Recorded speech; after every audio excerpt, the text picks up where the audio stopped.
Temas económicos en nuestra pantalla. ¿Cómo le va? Bienvenido. Económicos, digo. Titulares a esta hora.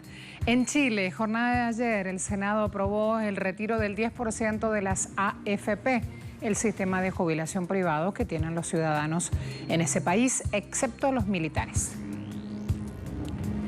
El acuerdo de la Unión Europea que crea un fondo de 750.000 millones de euros para ayudar en la recuperación de las economías más débiles del bloque pudo haber sido mejor, lo dijo la presidenta del Banco Central Europeo, Christine Lagarde.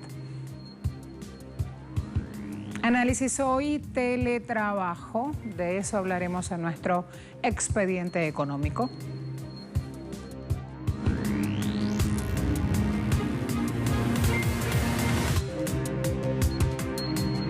Nosotros hemos hablado con muchos diputados y diputadas, de hecho hay varios que han venido hoy día a la votación en la sala del Senado y decirle a las familias en nuestro país que ya está aprobado con los quórums que se necesitan el retiro del 10%. Y quiero agradecerle obviamente a los senadores de gobierno que nos han posibilitado esta votación. Porque sé que para ellos no ha sido fácil, pero han pensado en las familias, en la clase media de nuestro país. Esta es una demostración que existe una derecha social. Esta es una demostración que hoy día, senadores de regiones, le hemos dado un espaldarazo a los chilenos que están sufriendo. Este es un gesto que humaniza la política por sobre nuestras diferencias ideológicas en momentos difíciles para Chile, en momentos de sufrimiento. En Chile, el Senado aprobó el retiro anticipado del 10% del fondo de pensiones. Tenían luego la cantidad de declaraciones de los políticos. La norma impulsada por la oposición al gobierno de Sebastián Piñera ahora tiene que ser revisada artículo por artículo y luego volverá a la Cámara de Diputados para un voto definitivo de urgencia. Se abre aquí un abanico de posibilidades a las que el presidente Piñera puede echar mano para frenar lo que no consiguió con lobby político. El presidente Piñera puede vetar la ley o acudir al Tribunal Constitucional de Chile, la máxima instancia judicial del país, para bloquear el retiro. Cualquiera de los dos escenarios tiene el potencial de encender las protestas antigobierno nuevamente. Observadores recordaron que ya en medio de la pandemia por coronavirus, Piñera vetó una ley del Congreso destinada a congelar tarifas de servicios. Precisamente con eso querían aliviar el gasto de las familias en plena crisis económica. Por lo tanto, hay quienes dicen que no sería extraño que acuda una vez más a esa herramienta. Quienes están en contra de las AFP dicen que no van a parar hasta conseguir un cambio real en el sistema de pensiones del país. Durante la sesión en la Cámara Alta, el senador Alejandro Navarro aseguró que se debe terminar con las administradoras del Fondo de Pensiones, conocidas como AFP. Eso es el principio del fin. Usted está en un mundo de ilusión. Usted cree que las AFP van a estar 40 años más y se van a terminar. Y si no las terminamos ahora, las termina la Asamblea Constituyente, las termina la nueva Constitución, o si no, la va a terminar el próximo presidente de Chile o la próxima presidenta. No habrá un presidente de Chile que no sea capaz de terminar con las AFP, si no, no será presidente. Y si no es así, si no es ni los constituyentes, ni la nueva Constitución, ni el nuevo presidente o nueva presidenta, será el pueblo de regreso a la Plaza de la Dignidad el que va a terminar con las AFP. Y yo emplazo a los partidos de la oposición a que se sinceren, o van a estar por terminar con la AFP o están con la cirugía mayor de Piñera. Otro punto, Colombia. El parlamentario Gustavo Petro plantea una acción de la cual hoy hablan los ciudadanos en ese país. Gustavo Petro, quien afirma haber ganado las elecciones presidenciales del 2018 y acusa al presidente Iván Duque de fraude, hizo un llamado a los residentes para que dejen de pagar sus deudas, servicios públicos y alquileres como una forma de desobediencia civil para exigir una respuesta del gobierno más fuerte en esta crisis desencadenada por la pandemia. Según un estudio del CEDE de la Universidad de los Andes, este año la desigualdad puede agudizarse en Colombia. Es uno de los países del mundo con las peores distribuciones del ingreso, con desigualdad económica y social, y esto se ha evidenciado en esta crisis pandémica donde vemos que quienes más sufren son los ciudadanos con menores recursos económicos. La desobediencia civil. como una continuación de la movilización popular que se hacía en las calles. Es muy difícil hoy sacar la población a la calle cuando estamos acercándonos al pico más feroz de la pandemia, y sería irresponsable incluso convocarla. Pero hay unos métodos inventados en el mundo que nos ha parecido que podrían ser coherentes. Las pesadumbres de una familia en una ciudad de Colombia, usted la encuentra arrinconada, digamos, seguramente por falta ya de empleo. En general, el empleo se ha destruido, de falta de ingresos, llamémoslo así. Que si la población deja de pagar deudas bancarias, se puede obligar a una renegociación con la banca y con el gobierno. Si la población deja de pagar servicios públicos, igualmente, o arriendos. Y eso de entrada permitiría, en el corto plazo, obviamente, una mejor estabilidad de la familia. Docenas de trabajadores de la TAM se reunieron frente al aeropuerto Jorge Newbery en Buenos Aires para protestar semanas después que la compañía anunciara que cesaría operaciones por dificultades financieras. Los trabajadores piden a la empresa que revele si tiene un plan de achicamiento o si se quiere ir del país y exigen hacer operatorias con los mecanismos legales vigentes. El martes, el Ministerio de Trabajo rechazó un pedido de procedimiento preventivo de crisis que permite el despido de empleados pagando el 50% de las indemnizaciones porque un decreto del gobierno de Alberto Fernández está vigente y prohíbe despidos sin causa mientras dure la pandemia. O en su defecto, si hay despidos, rige la doble indemnización. Que no le van a aprobar el preventivo de crisis, que eso sería que tendrían que pagar indemnizaciones y demás. Está buenísimo, pero a nosotros no nos interesan las indemnizaciones. Nosotros queremos seguir trabajando, queremos seguir siendo aeronáuticos. Nosotros tenemos personal dentro del hangar que está en su lugar de trabajo, porque todos los que estamos acá somos planta permanente. No estamos despedidos ni tenemos ningún telegrama que nos desvincule de la compañía hasta el momento. Pregúntale. Fíjense, programa de asistencia al trabajo y la producción es una ayuda indispensable para sostener el salario de los trabajadores y trabajadoras. ¿Quién lo dice? El jefe de gabinete argentino, Santiago Cafiero. Hoy más que nunca el Estado está presente para acompañar a las pymes en la recuperación. Y plantea, vamos de cero para ver este videíto cortito, el testimonio justamente de uno de los empresarios que habla de manera muy clara cuál es la situación que está afrontando. Las bobinas de papel y los papeles y demás. Puntualmente a la industria gráfica, como a todas las industrias, no hay ninguna duda que la pandemia lo afectó. Parte de mi vida es continuar con la idea de mi abuelo, continuar con el legado de mi tío. Es una enorme responsabilidad. Hay empleados que me conocen hace 30 años, entonces es no fallarle a mi abuelo, no fallarle a mi tío, no fallarle a mi familia, no fallarle a empleados de tantos años para no reducir personal y demás. El ATP fue clave. Fue una ayuda indispensable para sostener la estructura que tenemos. La vamos a pasar, hay que ser optimistas y pensar permanentemente que la vamos a pasar. ATP, así se llama ese mecanismo, un mecanismo gubernamental que busca darle una mano a las pymes en este momento en el cual no la están pasando con productividad, no la están pasando con buenos números justamente. Al regreso, Christine Lagarde criticó el plan acordado por la Unión Europea. ¿Qué dijo y por qué lo dijo? Ya se lo cuento.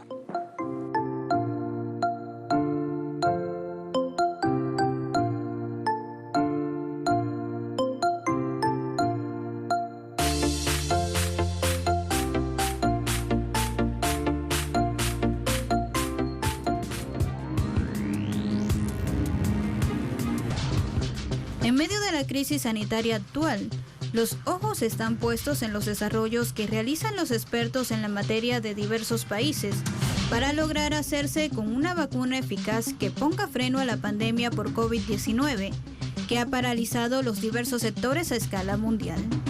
Incluso hoy, cuando justo falta un año para que se desarrollen los Juegos Olímpicos de Tokio 2021, Japón depende de la aparición de una vacuna para abrir el telón.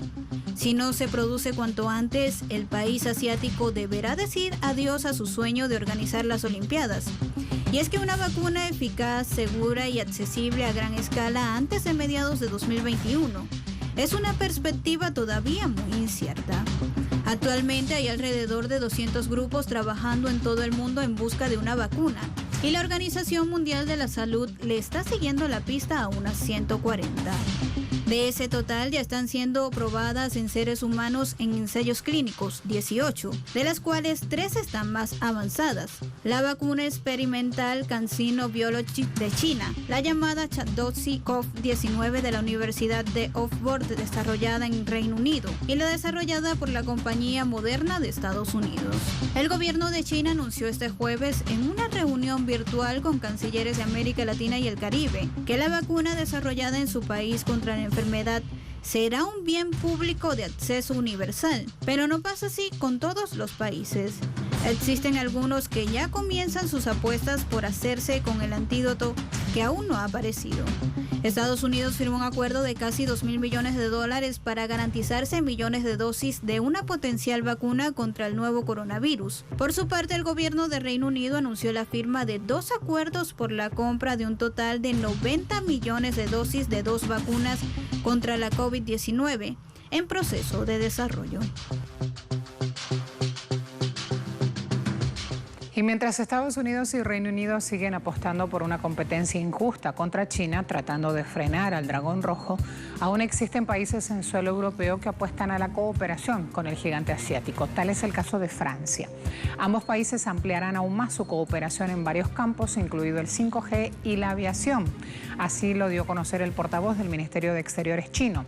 El 21 de julio se desarrolló el 7º diálogo económico y financiero de alto nivel China-Francia, durante el cual ambas partes intercambiaron opiniones en profundidad sobre cooperación en el control de epidemias y prevención, coordinación de políticas macroeconómicas internacionales y cooperación bilateral en áreas clave y proyectos importantes, y alcanzaron múltiples resultados. Con respecto a la cooperación 5G, China y Francia salvaguardarán conjuntamente un entorno de mercado justo y no discriminatorio y alentarán a las empresas de todos los países a participar en la construcción de redes de 5G de acuerdo con los principios de mercado y de seguridad. En la adquisición de aviones, China y Francia conceden gran importancia y están dispuestos a fortalecer su asociación estratégica en el campo de la aviación. Las dos partes apoyan a Airbus y Air China para profundizar la cooperación sobre la base del beneficio mutuo y la consulta amistosa.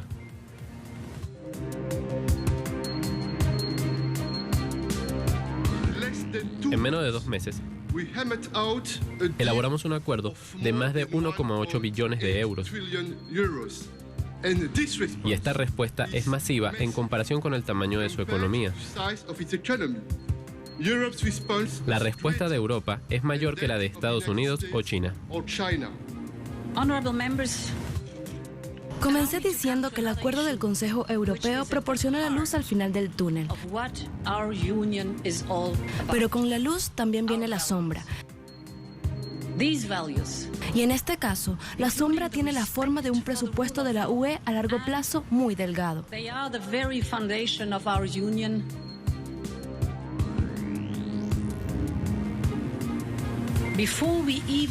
Incluso antes de comenzar,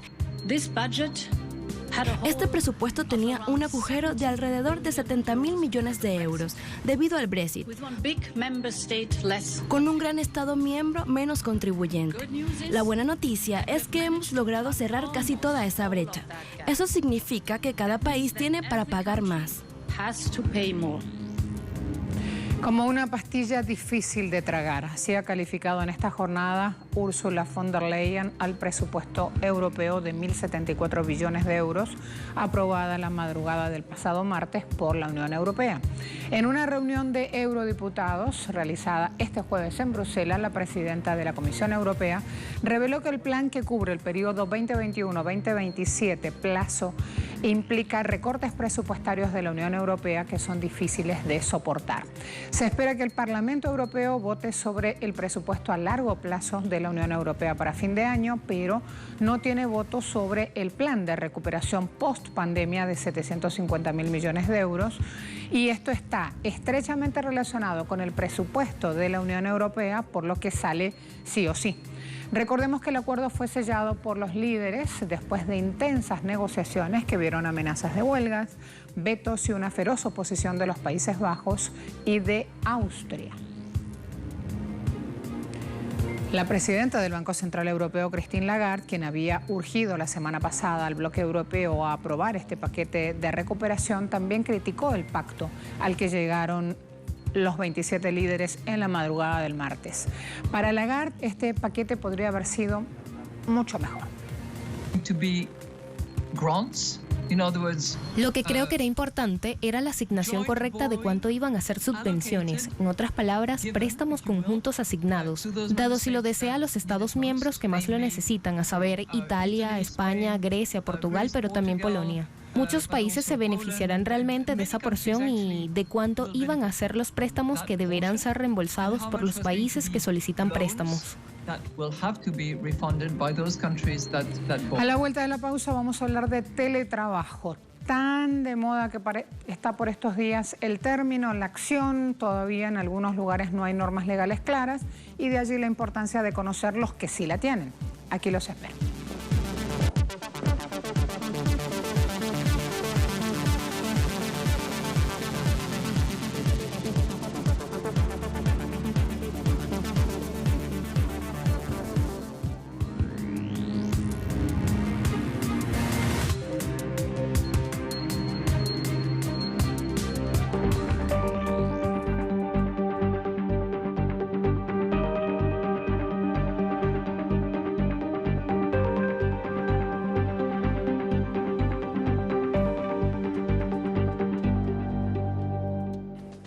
En este nuevo siglo, el teletrabajo es lo que está en boga gracias a la tecnología de la comunicación o las nuevas formas de trabajar desde casa.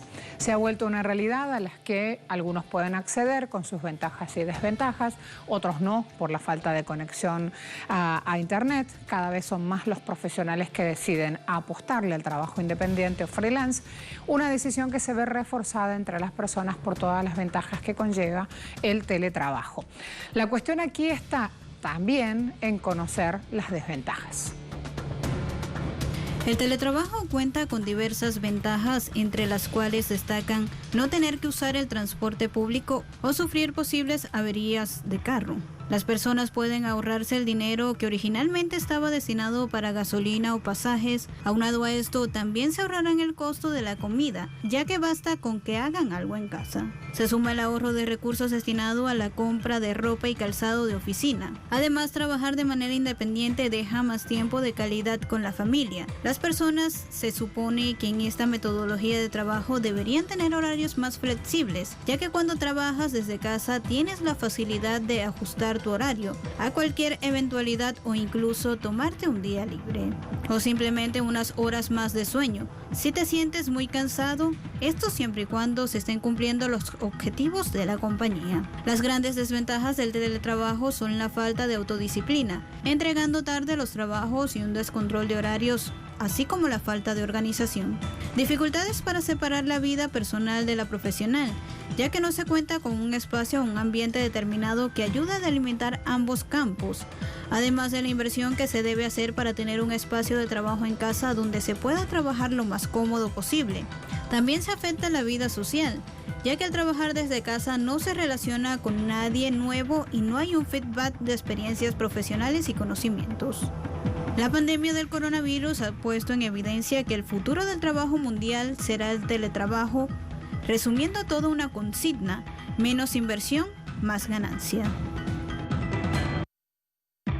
La emergencia sanitaria por la pandemia y la necesidad de un aislamiento social aceleraron la adopción de las modalidades de teletrabajo y el trabajo remoto, cuyos efectos en seguridad, movilidad, calidad ambiental, creación de empleo y bienestar general han sido positivos. Expertos predicen que la modalidad del trabajo a distancia ha llegado para quedarse. Y esto ha hecho que muchos empiecen a preguntarse cómo van a readaptar el espacio en sus hogares. Sin embargo, para muchos otros el teletrabajo es ya parte de su día a día. Este es el caso de los Países Bajos, pues esta nación es líder del teletrabajo a nivel mundial, solo seguido de cerca por Finlandia. El 14,1% de los neerlandeses trabajaba desde casa antes de la crisis provocada por la COVID-19, mientras en Estados Unidos solo el 3,6% de los empleados usaban esa modalidad. Los neerlandeses tuvieron ciertas ventajas cuando entraron en el confinamiento. Las empresas en los Países Bajos se toman muy en serio el trabajo desde casa, por lo que no es de extrañar que los empleadores le ofrezcan a todo el personal la opción de una jornada laboral flexible, además de un presupuesto para crear un rincón de trabajo en casa que sea cómodo e incentive la productividad. Y es que en ese país el 98% de los hogares tiene acceso a internet de alta velocidad, por lo que se da la combinación correcta de tecnología, cultura y enfoque para que el trabajo remoto sea exitoso. Distintos sectores en el mundo comienzan a suponer cómo será el futuro post-pandemia y muchos han comenzado a valorar las ventajas de laborar a modo neerlandés. En este sentido, una encuesta llevada a cabo recientemente en Estados Unidos concluye que el 59% de los que están trabajando desde casa quieren continuar haciéndolo más allá del confinamiento. Empresas internacionales como Twitter y Berkeley ya han adelantado que los amplios espacios de oficinas tal vez sean cosa del pasado. Ambas empresas han dado señales de que sus empleados ya no tendrían que trasladarse hasta una oficina diario y que planean una política a largo plazo para que estos ejecuten sus labores desde casa una vez que la pandemia termine. Finalmente, con el ejemplo de los Países Bajos, otros gobiernos se visualizan en la implementación del mismo sistema, mientras actualmente luchan contra la cultura del presentismo, donde los trabajadores reportan presiones en sus lugares de trabajo sin importar la crisis sanitaria y a pesar de que se necesiten unas medidas de seguridad específicas. Tenemos claro que la pandemia ha forzado el trabajo a distancia y ha puesto en evidencia la falta de cultura estratégica en las empresas y la insuficiencia de normas legales, y esto pasa en todo el mundo. En medio de este nuevo escenario que se abre, también urge la necesidad de regular la actividad destinada a ser la nueva moda ante la coyuntura sanitaria actual. Si se quiere dar una respuesta normativa, tanto protectora como eficiente al reto que representa el teletrabajo, son múltiples las cuestiones a abordar y tener en cuenta desde el punto de vista del trabajador. La garantía de igualdad de trato en las condiciones de trabajo, debiéndose poner especial atención en el impacto de género. A ello se suma una política de salarios, que los beneficios económicos no se vean afectados. El derecho a una desconexión luego de la jornada laboral. No es que porque estoy en casa a las 9 de la noche me consultan por algo del trabajo. Los parámetros de cómo funcionará la relación tienen que establecerse de manera consensuada y por escrito, y a ello se suma el pago del equipamiento en casa. Entiéndase, equipos electrónicos, electricidad, plan de datos o Wi-Fi. Son muchos los aspectos a tomar en cuenta en esta materia y estamos todos de a poquito aprendiendo a hacerlo. La cuestión es que lo aprendan los gobernantes, las clases empresariales, los que nos dan el trabajo, justamente para que entre todos podamos consensuar y que sea a favor de ambos. Hasta luego. Gracias por acompañarnos.